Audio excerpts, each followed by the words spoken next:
नमस्कार स्टूडेंट्स, मैं जितेंद्र खत्री आज फिर हाजिर हुआ हूँ कुछ नए प्रश्नों के साथ। तो चाणक्य कोचिंग इंस्टीट्यूट से जुड़ने के लिए ये लिंक है बच्चों, आप इसको ऐप इंस्टॉल कर सकते हैं और जुड़ सकते हैं अपनी बेहतर तैयारी के लिए। तो आइए शुरू करते हैं। वही प्रश्नावली, कुछ बेहतरीन प्रश्न मैं लेकर आया हूँ आपके लिए। पहला प्रश्न है, निम्न में से कौन सा शब्द अविकारी यानी अव्यय है? ये तो बच्चों आपने देख ही लिया, ये अविकारी और अव्यय एक ही बात है। अविकारी और अव्यय एक ही बात है। ये जो अविकारी शब्द है ना, ये अविकारी और अव्यय एक ही बात है। लेकिन प्रश्न यह उठता है कि अविकारी और अव्यय शब्द होते कौन से हैं? तो आइए एक झलक में इसको सीखते हैं। बच्चों, जो शब्द हैं वे दो तरह के होते हैं ग्रामर में। व्याकरण की दृष्टि से शब्द दो तरह के होते हैं। ओके, एक विकारी और एक अविकारी। दूसरा है अविकारी। तो बच्चों, अविकारी शब्द या अव्यय एक ही बात होते हैं। विकारी शब्द जिन शब्दों में विकार आ जाए, जिन शब्दों में बदलाव आ जाए, तो लिंग, वचन, काल, कारक आदि के कारण परिवर्तित हो जाएं, बदल जाएं, उन शब्दों को विकारी शब्द कहते हैं। जैसे संज्ञा शब्द विकारी है, सर्वनाम भी विकारी है, विशेषण भी विकारी है और क्रिया भी। ये चार शब्द विकारी होते हैं। कल यदि क्वेश्चन अलग तरह से आ सकता है कि विकारी शब्द छांटिए, तो ये चारों में से कोई भी शब्द होगा, संज्ञा, सर्वनाम, विशेषण, क्रिया। क्रिया मतलब कोई भी क्रिया शब्द आ सकता है, कोई भी विशेषण आ सकता है, तो उसको विकारी शब्द कहेंगे। अब सुनिए अविकारी, ये होते हैं क्रिया विशेषण। क्या होते हैं? क्रिया विशेषण।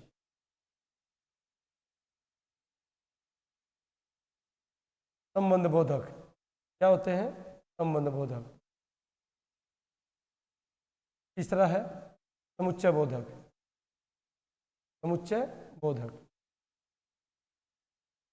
चौथा है विस्मयादि बोधक।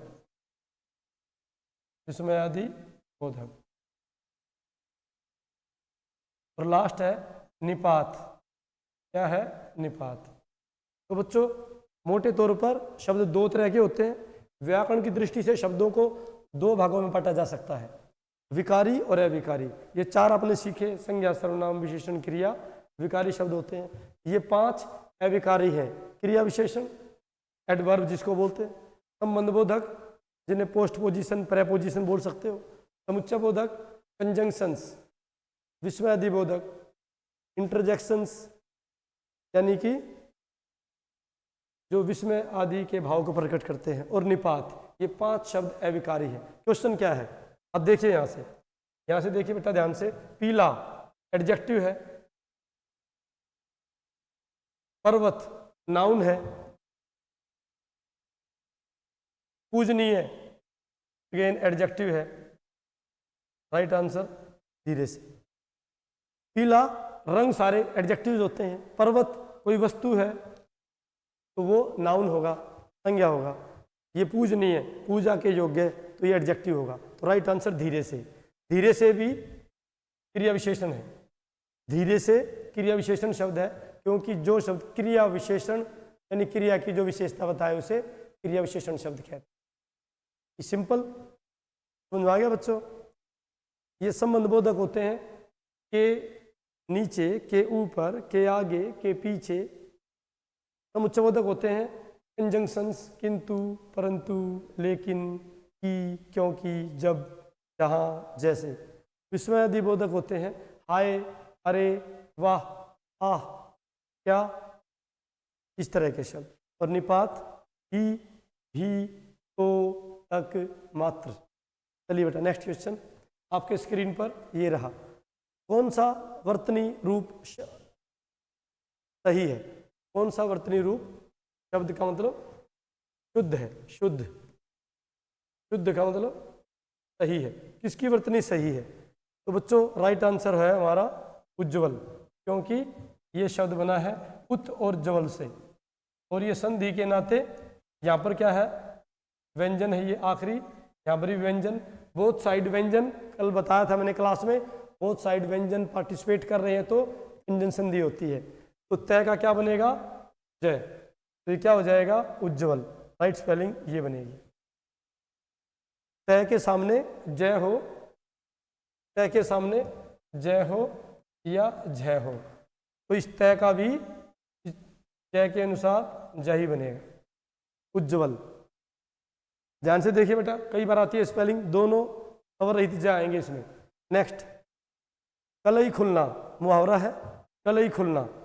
कलई एक कवरिंग होती है, पुराने ज़माने में पीतल के बर्तनों के ऊपर एक कवरिंग, एक लेयर चढ़ाई जाती थी, और जिससे कि वो उन बर्तनों में डाला गया जो खाद्य पदार्थ था वो खराब नहीं होता था। वो पीतल से, पीतल किससे बनता है, कॉपर से, तो वो रिएक्ट नहीं करता था, तो इस कारण वो ऊपर की लेयर प्लेटिंग कर देते थे। उस प्लेटिंग को हिंदी में क्या बोलते थे, कलई करना। और यदि वो कलई घिसकर फिर उतर जाती थी, मतलब भीतर बर्तन किसका है पता लग जाता था, तो कलई करना, कलई का मतलब कवरिंग, और कलई हट गई तो जो वास्तविकता है वो सामने आ गई। तो मुहावरे लाक्षणिक कर देते हैं, उनके लक्षण को देखना पड़ता है। कलई डायरेक्ट मीनिंग नहीं देखना होता है इसमें, मुहावरों में सीधे अर्थ नहीं देखे जाते। लांछन, गुस्से से भर जाना, मूर्ख बनाना, रहस्य प्रकट हो जाना, राइट आंसर। जो रहस्य था ना, जो असलियत थी वो सामने आ गई, तो राइट आंसर ये बनेगा डी। चलिए, तत्शिव, संधि का, शिव का संधि रूप क्या होगा, ये दो शब्द हैं, इनको मिलाकर क्या बनेगा। आपको मुश्किल लगता है, मुश्किल नहीं है बिल्कुल भी। यदि आपको हरियाणवी आती है, हरियाणवी में हम बोलते हैं कित्सय, ठीक है। यदि हम जल्दी बोलना चाहेंगे तो क्या बोलेंगे, किच्छय, क्या बोलते हैं, किच्छय बोलते हैं ना। यदि हम धीरे धीरे बोलेंगे तो अरे भाई तू कित्सय, यदि इकट्ठा बोलना है तो बोलते हैं किच्छय, क्योंकि किच्छय कैसे बना, कित्सय, कित्सय का किच्छय कैसे बना, संधि से बना, और ये संधि हम सब अपने आप ही बोलते हैं ये, लेकिन हमें रूल नहीं पता होता कि कित्सय का किच्छय कैसे बना। देख सकते हो आप, तय का क्या बना, क, तय का क्या बना, क। देखिए यहाँ पर तय का चय, तय का छय, इन सब, ये सब गलत है। राइट आंसर तत्शिव। समझे आप, हरियाणवी के अनुसार हिंदी सीख रहे हो आप, संधि आपने सीखी, कित्सय का क्या बन गया, किच्छय। हम खूब बोलते हैं हिंदी में किच्छय। ओके, इसी का एक एग्जाम्पल और देखते हैं। एग्जाम्पल और देखो, एक उत प्रवास, तो सेम, तय का क्या बनेगा, इसका बनेगा चय, इसका क्या बनेगा, चय, ऊ तो ऊ रहेगा। ये जो हलचिन था ना, इसका क्या बन गया, चय बन गया। सेम यहाँ पर जैसे देखो, उच्छ्वास, उच्छृंखल, तब तच्छ्रुत्वा, शास्त्र का बनेगा सच्छास्त्र। इसी तरह का एग्जाम्पल है। नेक्स्ट क्वेश्चन, सम्राट शब्द का स्त्रीलिंग। सम्राट शब्द, जो लिंग हिंदी में दो ही होते हैं, डोंट कंफ्यूज कि नपुंसक लिंग होता है, संस्कृत में होता है वो, हिंदी में दो लिंग होते हैं, दो ही वचन होते हैं, पुल्लिंग स्त्रीलिंग, दो ही वचन होते हैं, एक वचन बहुवचन। द्विवचन हिंदी में नहीं होता, वो संस्कृत में होता है, याद रखिएगा। तो बच्चों, सम्राट शब्द का स्त्रीलिंग होगा सम्राज्ञी। इसमें आ की कमी थी, आ की मात्रा नहीं थी, सम्राज्ञी, ये वाला स्पेलिंग गलत है, गैर ज्ञानी वाला आता है। कुछ बच्चे इसको साम्राज्ञी बोलते हैं, गलत है ये, साम्राज्ञी नहीं होता, सम्राज्ञी। राइट आंसर ये है, ये गलत होगा। तो जैसा शब्द है बच्चों, वैसा आपको लिंग परिवर्तन करना पड़ेगा। जैसे राजा होता तो रानी, महाराजा महारानी, सम्राट सम्राज्ञी, तो जैसा शब्द उसके अकॉर्डिंग उसका लिंग बदलना होता है। चलिए नेक्स्ट क्वेश्चन, आपके स्क्रीन पर ये रहा। कौन सा वर्तनी का शुद्ध रूप है, कौन सा वर्तनी का, वर्तनी मतलब स्पेलिंग, वर्तनी का कौन सा शुद्ध रूप है बताइए।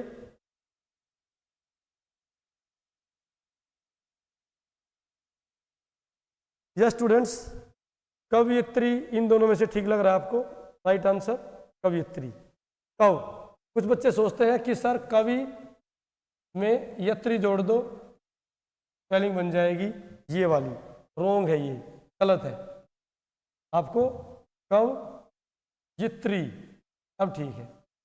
इसी तरह से इसी की तर्ज पर एक शब्द है रचयिता। पहले तो इसको लिखना सीखो, इसकी स्पेलिंग। रचयिता, रचयिता मतलब यह पर ई की मात्रा है। तो यदि इसका स्त्रीलिंग बनाना हो तो क्या हो जाएगा, सेम देखो, रच, यहां तक तो सेम है, ता का क्या हो जाएगा त्री। पहली यह पे छोटी त्रै पे बड़ी, यह पे छोटी त्रै पे बड़ी, सेम जैसे कवयित्री रचयित्री, तो स्त्रीलिंग हो गया। यदि रचयिता आता है तो उसका ये बनेगा। हालांकि रचयिता मतलब वही है रचनाकार, वो गद्य का भी हो सकता है पद्य का भी होता है। यदि पद्य का हुआ तो कवि कहलाएगा, गद्य का रचनाकार हुआ तो लेखक कहलाएगा। लेखक का स्त्रीलिंग लेखिका और कवि का स्त्रीलिंग कवित्री। नेक्स्ट क्वेश्चन बेटा, चलते हैं नेक्स्ट क्वेश्चन पर। वैसे कौन सा वर्तनी का शुद्ध रूप है, वर्तनी का कौन सा वर्तनी रूप शुद्ध है, कहाँ नहीं आएगा इसमें, और कौन सा वर्तनी रूप शुद्ध है। तो बेटा शुद्ध देखना है, बहुत कंफ्यूजन है इनमें, बहुत कंफ्यूजन है। आइए मैं क्लियर कर देता हूँ। दो बातें हैं बेटा, पूजने योग्य, पूजने योग्य। पूजने योग्य जो आदमी हो, जैसे आपके पिताजी पूजने योग्य हैं, आपके दादाजी पूजने योग्य हैं, आपके गुरु वर पूजने योग्य हैं। पूजने योग्य को क्या बोलते हैं, पूज्य, अब रहित जय आएगा, या पूजनीय, एक ही बात है, दोनों का मतलब एक ही है। पूज्य या पूजनीय दोनों का मतलब एक ही है। तो यहाँ पर स्पेलिंग या तो ये ठीक है पूज्य, आपको ये ठीक क्यों नहीं है, क्योंकि इसमें अधूरा जय आ गया। तो अधूरा जय जिसमें आता है उसके साथ में नी है नहीं आता, इसमें क्या आ गया, नी आ गया। तो अनीय पर प्रत्यय होता है, इसमें प्रत्यय होता है अनीय। तो दोनों में से किसी तरह भी लिखो ठीक होगा। एक बात और, इसका स्त्रीलिंग क्या होगा, पूज्य का आ प्रत्यय जोड़ देंगे, यहाँ पर क्या जोड़ देंगे, आ, पूज्य। सेम इसका क्या होगा स्त्रीलिंग, पूजनीय, पूजनीय। तो दोनों का मीनिंग सेम है, पूजनीय और पूज्य। तो राइट आंसर पूज्य। नेक्स्ट क्वेश्चन, वर्ण का उच्चारण स्थान बताना बेटा। उच्चारण स्थान तालु नहीं है, इनका उच्चारण स्थान तालु नहीं है, तो ये आप कैसे बता पाएंगे। तो मैं आपको शॉर्ट ट्रिक देता हूं, उससे आप आराम से आंसर दे पाएंगे। पर इसके लिए आपको वर्णमाला याद होनी चाहिए। वर्णमाला क ख ग घ ङ, च च ज झ ञ, क ख ग ह न, त थ थ ध न, लास्ट प प ब ह म। इस तरह से ये व्यंजनों के 5 वर्ग होते हैं। कितने वर्ग होते हैं, 5। ये एक पूरा एक वर्ग, ये दूसरा तीसरा चौथा पांचवा। ठीक है बच्चों, हमारे मुख में अंग कितने होते हैं, जिन अंगों की सहायता से कोई वर्ण का उच्चारण किया जाता है वही स्थान उसका उच्चारण स्थान कहलाता है। दोबारा सुनो, जिन मुख के अंगों की सहायता से किसी वर्ण का उच्चारण किया जाता है वही उसका उच्चारण स्थान कहलाता है। तो हमारे अंग कितने हैं, देखो लिख देता हूं। कंठ, नेक्स्ट है तालु, नेक्स्ट मूर्धा, नेक्स्ट दंत, नेक्स्ट है ओष्ठ, ओष्ठ। तो बच्चों ये मैंने 5 अंग लिखे हैं अंदर से बाहर की तरफ आते हुए। पहले कंठ, फिर तालु, ऊपर ऊपर मुख में तालु, फिर मूर्धा, मूर्धा बिल्कुल इतनी सी उंगली सबसे ऊपर, मान लो ये मुंह है, हमारे मुंह की छत है, तो ये तालु है, और ये टॉप में टॉप मूर्धा, और आगे दांत। तो मूर्धा दांत आपको पता ही है, दिखते ही हैं। ओष्ठ, ओठ। तो ये 5 को सीक्वेंस में लिखना है अंदर से बाहर की तरफ, और ये वर्णमाला भी सीक्वेंस में लिखी हुई है। तो बच्चों ये इसका उच्चारण स्थान बन गया। इन 5 का उच्चारण स्थान क्या बन गया, कंठ। तो सेम तालु का उच्चारण स्थान ये, दंत का ये, मूर्धा का ये, ओष्ठ का ये। अब बीच के 4 जो बच गए, 4 की 2 लाइनें और आती हैं, तो यहाँ पर एक क्रॉस लगाइए, यहाँ पर भी क्रॉस लगाइए, ठीक है। यहाँ पर लिखो य, र, ल, यहाँ पर लिखो श, श, त। बच्चों देखो आप ऊपर क्रॉस लगाना है एक, तो आप क्वेश्चन क्या था आपका, तालु नहीं है, ई। अभी स्वरों का बचता है बच्चों, स्वरों का उच्चारण स्थान, स्वर भी बहुत, स्वर कैसे लिखोगे, पहला 2 स्वर ए, आ, किसमें आएंगे बच्चों, किसमें आएंगे, किसमें आएंगे, किसमें आएंगे, कंठ में। नेक्स्ट है, नेक्स्ट यहाँ पर लिख देता हूँ, यहाँ पर लिख देता हूँ, ई, ई, ऊ, ऊ, ठीक है, ये बच गया री। अब देखेंगे पहले 2 स्वर, पहले 2 स्वर क्या है, पहले 2 स्वर किस में आएंगे, कंठ में, और बाद के 2 स्वर तालु में, फिर बाद के 2 स्वर ओष्ठ में। तो इस तरह से ये कुछ वर्णमाला आप याद कर सकते हो। क्वेश्चन क्या था, तालु नहीं है, ई का क्या है, तालु, श क्या है, ये देखो श, तालु, द क्या है, त, ये रहा, त का क्या है, दंत, ये का क्या है, ये रहा, ये का भी क्या है, तालु। राइट आंसर द का उच्चारण स्थान क्या है बच्चों, दंत, दंत में भी तय आता है, दंत, तय, तय वाला पूरा वर्ग, त, थ, द, ध, न, 5 व्यंजनों का उच्चारण दंत से, लास्ट के 5 व्यंजनों का उच्चारण ओष्ठ से।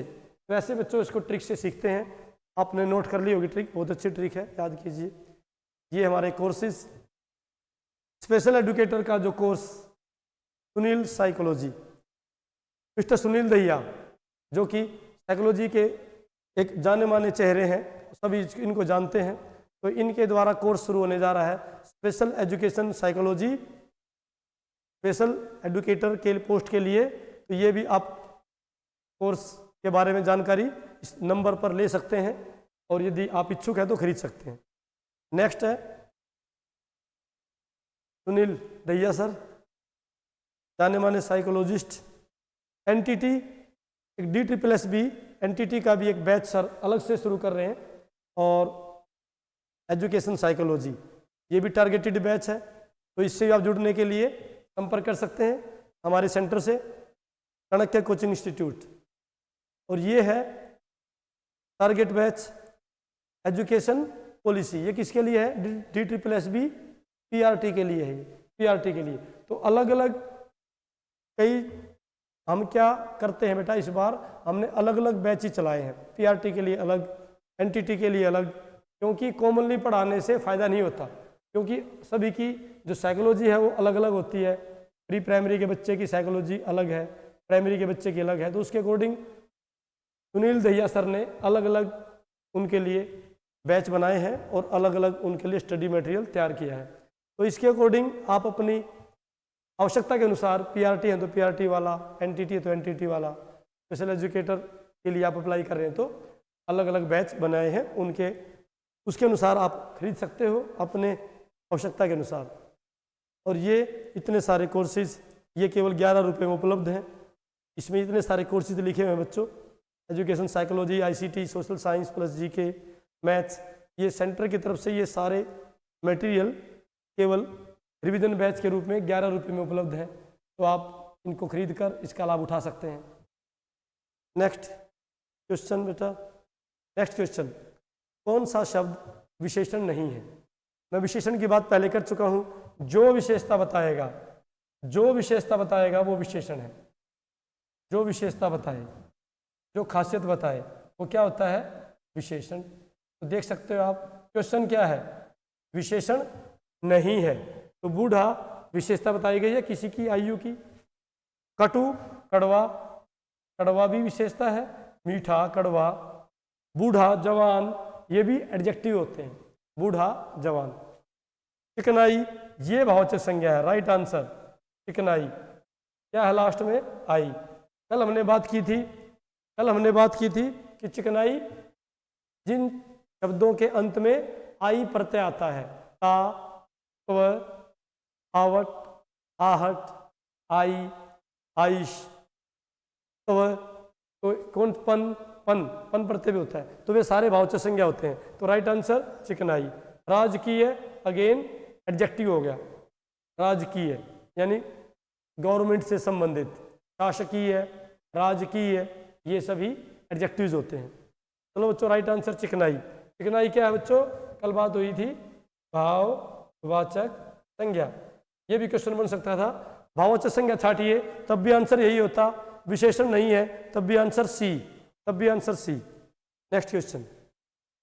आमिष भोजी वह है, आमिष भोजी ऑप्शंस है, मांस खाता है, जो मांस नहीं खाता है, जो शाकाहारी है, जो दुग्धाहारी है। तो बच्चों बहुत ध्यान से कीजिए, तुक्का नहीं लगाना है। दुग्धाहारी जो दूध पीता है, जो केवल दूध पर आश्रित होता है, जो केवल दूध का ही आहार लेता है, दूध को ही आहार के रूप में ग्रहण करता है, वो दुग्धाहारी कहलाता है। शाकाहारी जो शाक सब्जी खाता है, शाक सब्जी खाता है, उसको क्या बोलेंगे? शाकाहारी। ओके। जो मांस खाता है, राइट आंसर, तो क्या बोलेंगे?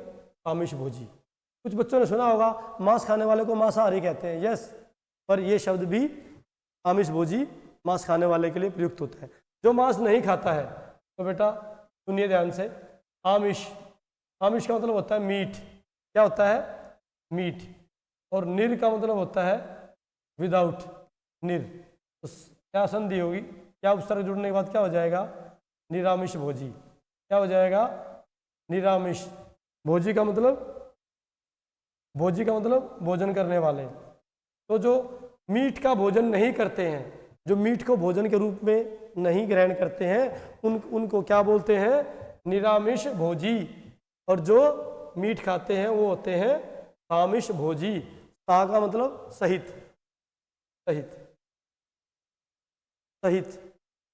आमिष का मतलब मीट, तो मीट सहित, यानी मीट को भोजन के रूप में ग्रहण करते हैं वो, मांस को भोजन के रूप में ग्रहण करते हैं वो आमिष भोजी होता है। नेक्स्ट क्वेश्चन, क्या भूलूं क्या याद करूं? ये एक आत्मकथा है, ये एक ऑटो बायोग्राफी है। ऑटो का मतलब सेल्फ, बायोग्राफी का मतलब जीवनी, कोई भी जीवनी। मान लो आपके जीवन की कथा कोई और लिख दे, मैं लिख दूं, तो वो जीवनी होगी। लेकिन आपकी कथा आप स्वयं लिखे अपने जीवन की। अभी नहीं, लोग थोड़े बुजुर्ग होने के बाद लिखते हैं, बड़ी आयु में लिखते हैं, ठीक है ना। आजकल आत्मकथा लिखने का भी सब चलन है। जैसे कि क्रिस गेल ने लिखा है, क्रिस गेल क्रिकेटर, उसने लिखा है अपनी autobiography, I don't like cricket, I love it. तो इस तरह से उसने उसकी बायोग्राफी का ये सरनेम है। ऐसे ही एक महापुरुष हुए हैं जिनका नाम है हरिवंश राय बच्चन। तो हरिवंश राय बच्चन की ऑटोबायोग्राफी है क्या भूलूं क्या याद करूं, क्या भूलूं क्या याद करूं। हरिवंश राय बच्चन ने 4 खंडों में अपनी ऑटोबायोग्राफी लिखी है, 4 खंडों में। एक तो यह है ही, एक है नीड का निर्माण फिर, नीड का निर्माण फिर, नीड का निर्माण फिर, नीड यानी घोंसला। दूसरा बसेरे से दूर, घर से दूर, बसेरे से दूर। और एक है 10 द्वार से सोपान तक, 10 द्वार से सोपान तक। तो ये इनकी 3 तो ये लिखी मैंने, एक ये लिखी हुई है क्या भूलूं और क्या याद करूं। तो इस तरह से अच्छा क्वेश्चन बनता है। हरिवंश राय बच्चन की ऑटोबायोग्राफी यानी आत्मकथा कितनी है? 4 है। कौन कौन सी है ये सामने लिखी हुई है। क्या भूलूं क्या याद करूं, नीड का निर्माण फिर, बसेरे से दूर, 10 द्वार से सोपान तक। हरिवंश राय बच्चन वही, सही समझ रहे हैं आप, अभिषेक बच्चन के दादाजी, अमिताभ बच्चन के पिताजी। तो वे बहुत अच्छे कवि हुए, ठीक है। और उन्होंने एक बहुत प्रसिद्ध रचनाएं लिखी जिनको पढ़ने के लिए लोगों ने हिंदी सीखी थी। हालावाद के नाम से उनकी कविताएं चली थी। जैसे कि मधु कलश, मधुबाला, मधुशाला, फेमस इनकी रचनाएं थी। यस, मधु कलश, मधुबाला, मधुशाला। यस, नेक्स्ट है बच्चों, सूर्योदय में संधि कौन सी है? संधि विच्छेद। कौन सी संधि है नहीं पूछी, संधि विच्छेद। तो सूर्योदय, सूर्य का उदय, तो उदय की स्पेलिंग बेटा गलत है, ये ठीक हो जाता, नहीं तो दय वर्ड गलत है। ये दोनों में उदय की स्पेलिंग ठीक है, परंतु यहाँ पर क्या हो गया, सूर्या।